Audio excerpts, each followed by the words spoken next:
12:09 a.m. There's got to be something wrong with me. Seriously. I'm 22 years old, and I'm still afraid of the dark. I'm not a little kid anymore. But I can't work up the courage to just turn off the lights and go to sleep. Okay, let me explain how I came to this. 1 minute, I was enjoying myself, writing a paper on Paleolithic cave paintings for my art history class, and then, without warning, I imagined that there was something spooky waiting for me in my hallway of my apartment, effectively trapping myself in my own bedroom. You see, I did more than just creep myself out, because with me, fear has a tendency to spiral out of control into levels of mind-boggling stupidity.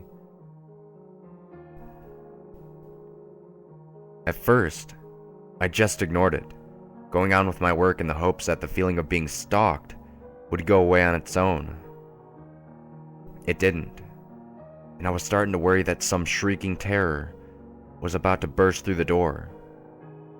So I had to double check to make sure that it was securely locked.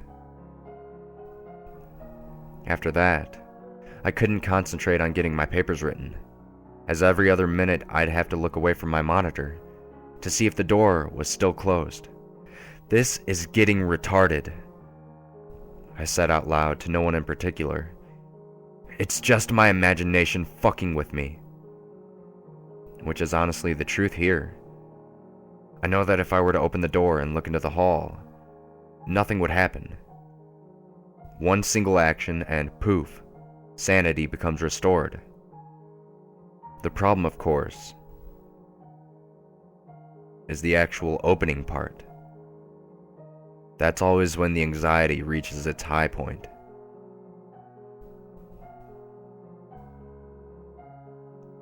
This bullshit started about 30 minutes ago, just before midnight, and it doesn't look like it's about to let up anytime soon.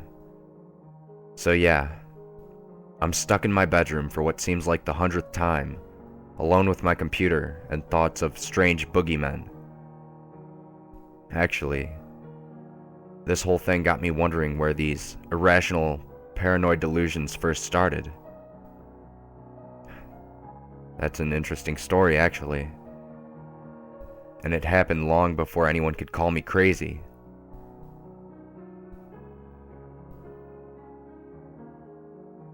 There's something in the basement.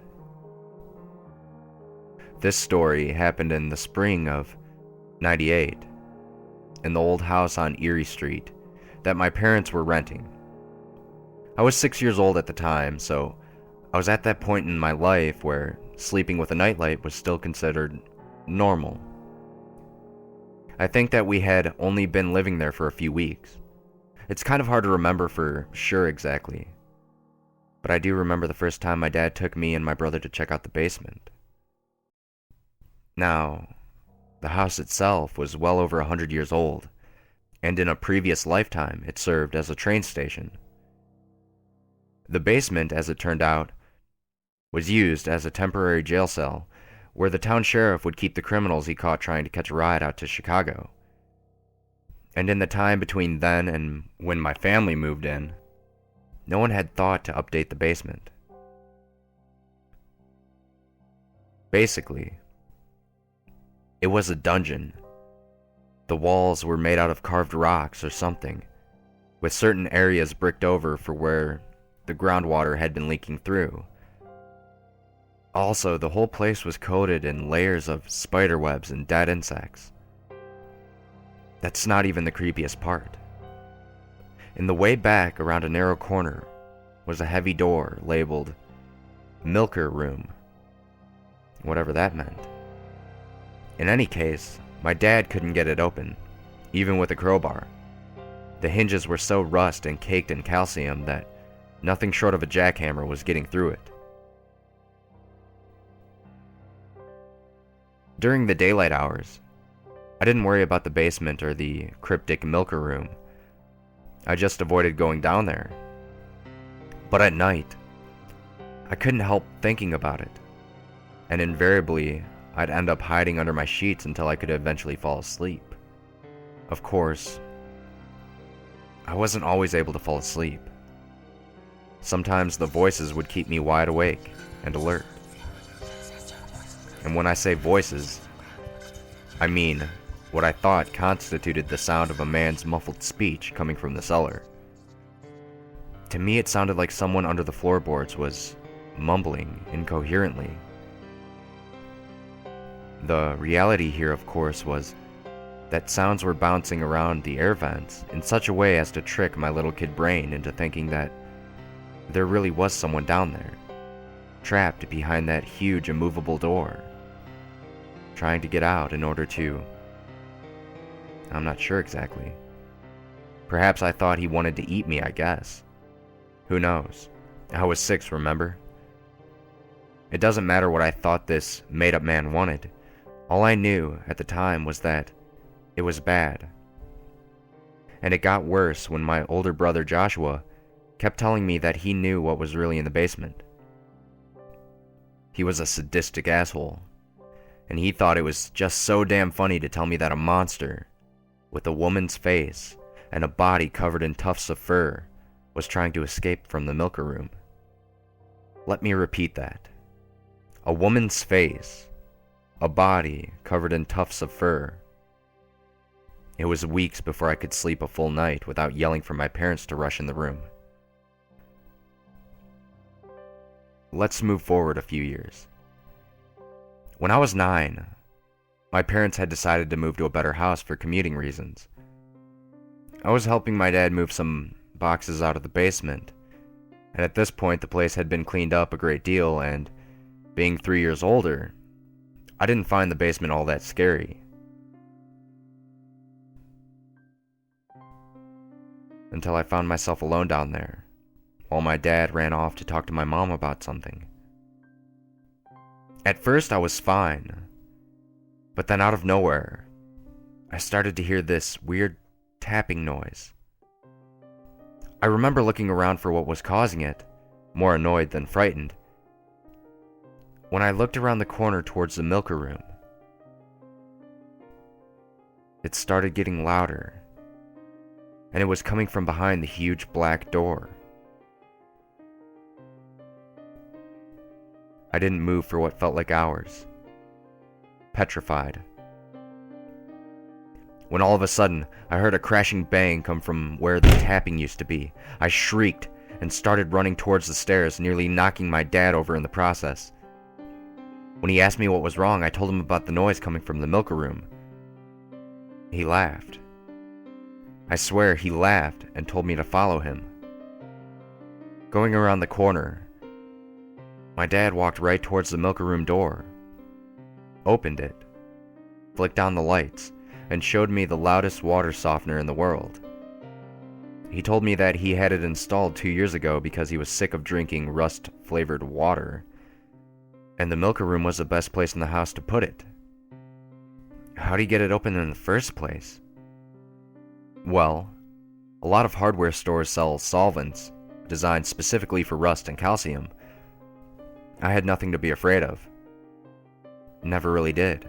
But to this day, I can remember with perfect clarity that one single moment of pure terror, where I was absolutely sure that something terrible lurked behind a few inches of wood and shadows.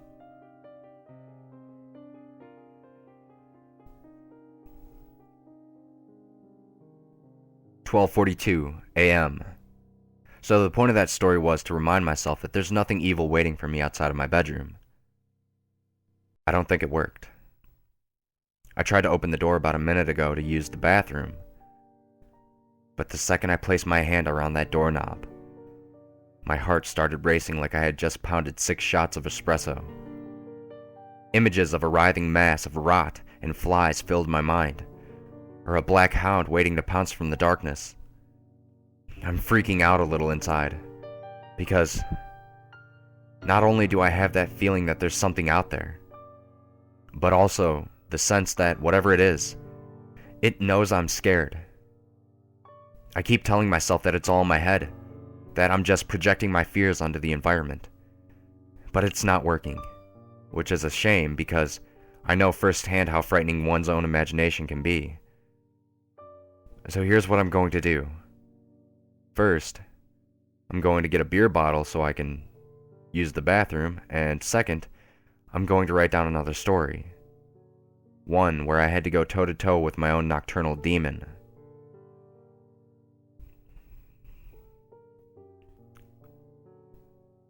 Sleep paralysis. About 4 years ago, I was trapped in a state of almost near total depression. I had just graduated from high school, but my grades were so low that my choices for colleges were very much limited to the first place that accepts me. Add to this that I was unemployed, my best friend had already left the state, and my parents were in the process of getting a divorce. In hindsight, I handled the situation in an extremely immature way by smoking a ridiculous amount of weed and barricading myself in my room to play video games all damn day. In other words, I was starting to turn into a complete loser. Now, some schools of thought suggest that nightmares serve as a subconscious mechanism to resolve perceived stressors. If this is true, then I was lucky that things hadn't started to get strange earlier. One night, after a long, hard day of nothingness, I fell asleep, just as I always had. Except this time, I woke up right in the middle of things. And by that, I mean my brain woke up while the rest of me kept right on sleeping. I would later discover that this phenomenon was called sleep paralysis, which occurs when a person wakes up during the middle of the REM cycle and cannot move his or her limbs due to the sympathetic nervous system having shut down muscle control, in order to keep the person from hurting themselves while they dream. The experience is known to cause feelings of being choked or a sense of panic, and is often accompanied by hypnagogic hallucinations. Needless to say, I didn't like it one damn bit. I couldn't open my eyes. I couldn't move my arms, and I started to feel a sort of presence enter my room. I wanted to scream, but couldn't, and the entity was surrounding me, observing me, judging me. I didn't know what it was, but somehow the thought got into my head that it wanted to hurt me. I struggled to break free, yelling at myself internally to wake up before it got any closer. But I couldn't so much as move a finger. Then I felt a pressure or tightness on my chest, like the life was being crushed out of me by something huge and angry. If someone were to try and read my thoughts at this point, all they would hear would be the sounds of a wild animal backed into a corner, vicious and scared, borderlining madness. Right when I thought I was about to die, I heard myself scream, "Wake up!" Whether from inside or out, I don't know, but suddenly I bolted up, in bed, feeling very dazed and tired.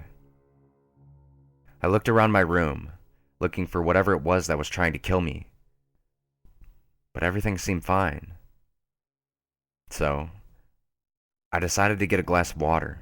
Almost immediately after getting out from beneath the covers, I started to hear a very deep, almost painful moan coming from the hallway outside of my bedroom, followed by a thud and footsteps.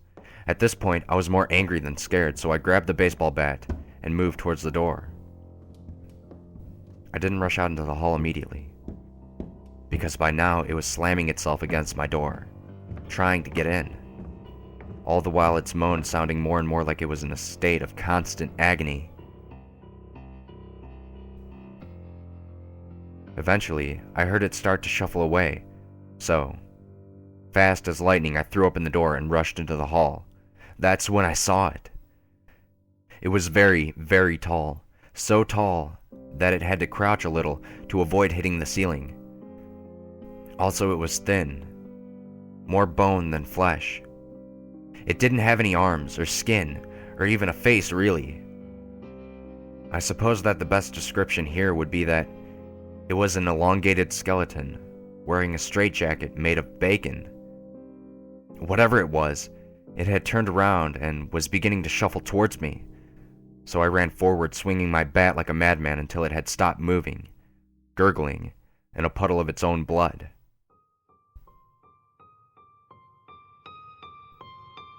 I woke up the next morning around dawn, lying face down on the hallway carpet next to my bat.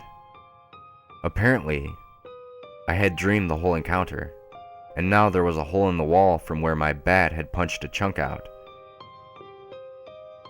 I haven't had a case of sleep paralysis since, nor did I ever witness the bacon monster again. But it just goes to show what sort of nightmares my own brain is able to conjure.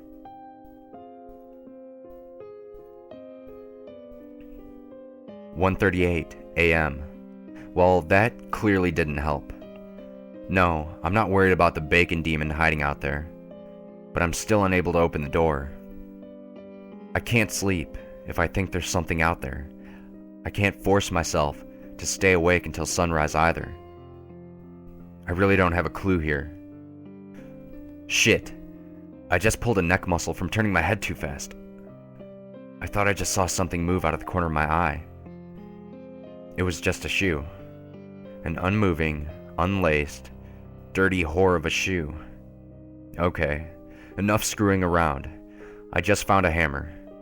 Wish I had a shotgun, but I guess a hammer will have to do. I'm going to try opening the door again. I'll be back in a minute." 1:39 a.m. Nope, not going to happen. I started sweating before I could even touch the handle. I really tried. But it was too much. Even worse, now I'm hearing noises coming from outside of my window. Good thing the blinds are closed.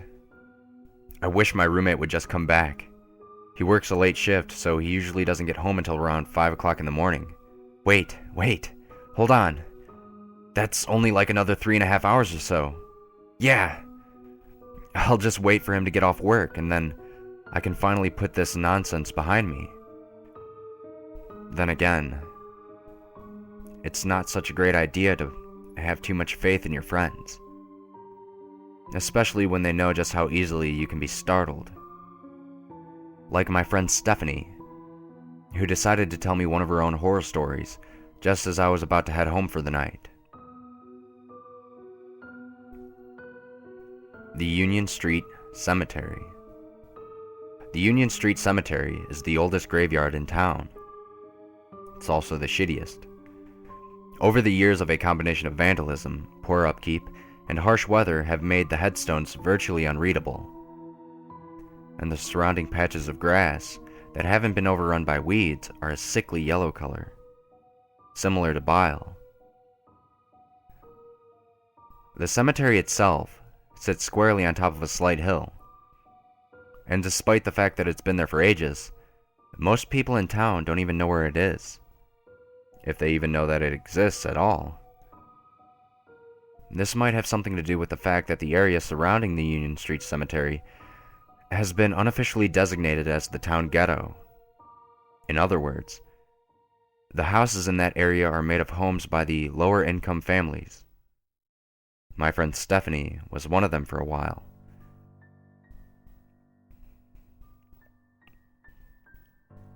When Stephanie was in her early 20s, she led the glorious life of a single mother, working as many hours as possible as a diner waitress, and in order to survive, she had to move herself and her 4-year-old son into a house on Union Street with 2 roommates. Or maybe she wasn't single at this point. I'm a little fuzzy on the details here. But I do know that she lived in one of the Union Street houses with her son. So, the story, as told by Stephanie, was that one night while her husband, boyfriend, roommates were all out of the house, Stephanie was in the kitchen trying to make some dinner while her son played in the living room. Now, her son Tyler, at least I think his name was Tyler, was being loud as usual, banging toy trucks into each other like little boys are known to do. So naturally, Stephanie became worried when everything got quiet. When she walked into the living room to see if Tyler was doing all right, She saw him looking out of the front window from in between the curtains and the glass pane. Keep in mind that their house was right across the street from the cemetery. "What you looking at, Tyler?" she asked. "They're coming over here," he responded, still looking out of the window. "Who's coming over, Tyler?" "The people from across the street." It was here that Stephanie looked out of the front window expecting to see actual people, but instead saw only gates to the graveyard. Now, Stephanie isn't some dumb bimbo from a cheesy zombie movie. She's a real person, and like most people in real life, she's seen her fair share of horror films. She wasn't going to shrug this off as just another child saying strange things. She was going to get the hell out of there, which she did. Stephanie grabbed Tyler, an overnight bag, and spent the night at her mother's house. She returned the next morning after whoever else had lived there told her that everything else was fine, that the walls weren't bleeding or anything else even remotely supernatural. Even still, Stephanie moved out of that house within a year. She told me this story one night just as I was about to leave my ex-girlfriend's house. Stephanie was a good friend of my ex's. That's how I came to know her. So, I was more than a little nervous to walk alone in the dark. Actually, it really wasn't a big deal until her story ran through my head when I was about halfway home, which got me wondering just where I was exactly in position to the Union Street Cemetery, so that I can plan my walk in order to avoid it. I remember thinking that I was pretty close to Union Street, so I stopped, briefly, to try and locate any notable landmarks. I was trying to look over a hill when it happened. At the worst possible moment, the clouds parted enough so that some faint moonlight outlined the silhouettes of several headstones resting on top of the hill. As it would turn out, I was facing the backside of the graveyard, standing so close that I could have thrown a rock over the fence without even trying. Of course I freaked out. I honestly didn't realize just how close I was to the cemetery. It was just that dark. I turned and ran without looking back. I didn't stop running until I reached the highway.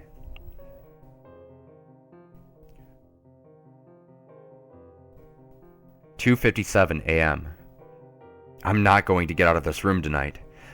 I just can't do it. There's something terrible out there, not just in the hall, but also outside my window, staring from behind the blinds, waiting for me to let it in. I've been gripping the handle of my hammer so hard for so long that I know every groove in the carved wood better than I know my own face. The light bulb of my desk lamp blew out about 15 minutes ago, so now the only source of light is what little comes from this screen. I'm starting to think that it's already gotten in here. Yes it is. It's definitely in here. Maybe it's always been in here, with me. I can't face the darkness. That's how it gets you. It only becomes real if you look at it. If even for just a moment, it will flicker to life, like a movie reel that skips a frame, there for a heartbeat, and then gone. But that's all it wants, all it ever wanted. It will blink into existence for only a fraction of a second, but the damage will last forever. Where do you think these stories come from? They're just fallout of what I'm trying to forget. Something that doesn't want to be forgotten. I'm not going to let it get to me. It only becomes real if you look at it, so I won't. I'll just keep my eyes on the screen, and I'll try to ignore the shapes moving around the edges of my vision. I'll be fine as long as I'm looking at the screen, because it only becomes real if you look at it. It's only real when it looks back